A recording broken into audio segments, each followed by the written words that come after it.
Greetings, all cyber citizens and social criminal justice advocates and all others watching or listening to this podcast. Cali Joe is very sad today, but we must keep moving forward. I pray we are in one accord in enjoying Final Women's History Month podcast, and may we continue to advocate and be the change others need to see. Today's celebration is how nearly 50 years ago, the women of that era's sociological psychology, in one accord, through networking, did lead to the creation of Title IX. Ladies, you have the right to exist. This would include girls' college basketball and the ladies of the WNBA as beneficiaries to Title IX. Gentlemen, if you agree about equality, then now is the time to ask our society, are you listening? This podcast will be on the oldest of women's sports that predates Title IX. Cheerleading is as much a sport as wrestling is seen on TV, as much, if not more, than the stuntman in the movie industry. It takes guts, and you have to be fed. Cheerleaders are the ultimate sociological psychology caretaker and steadfast devotee to networking with social entertainment. Gentlemen, are you listening? Then, by networking in the final days of Women's History Month, promote that cheerleaders are athletes too. And ladies, if you agree, then let's talk in social justice respect of our cheerleaders. In the NFL, from the days of Frank Gifford to Joe Montana, the team would huddle, make the play, make the touchdown, and stride back into formation, while the cheerleaders would rally the crowd. Teamwork. Yes, cheerleaders are an extension of the team. Today's era, pretty much after Strahan, now retired, the NFL players will huddle, make the play, make the touchdown, and then do all sorts of dances individually and jointly with other players, even ones hiding a cell phone at a goalpost to pretend making a call.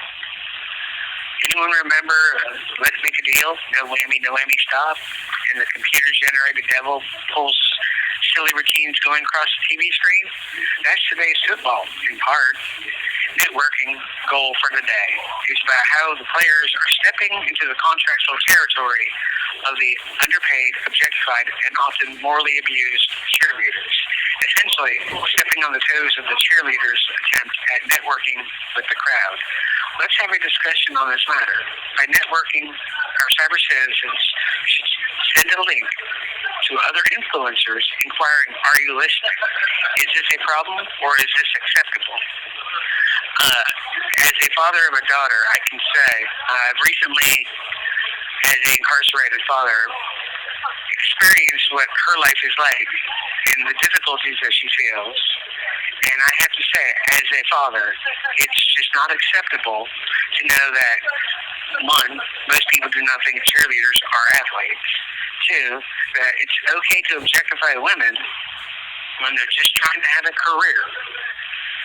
Under Title IX, we would not have all the glory of what we have 50 years later, where now retiring soon, one of the Williams sisters of tennis, making way for Naomi Osaka.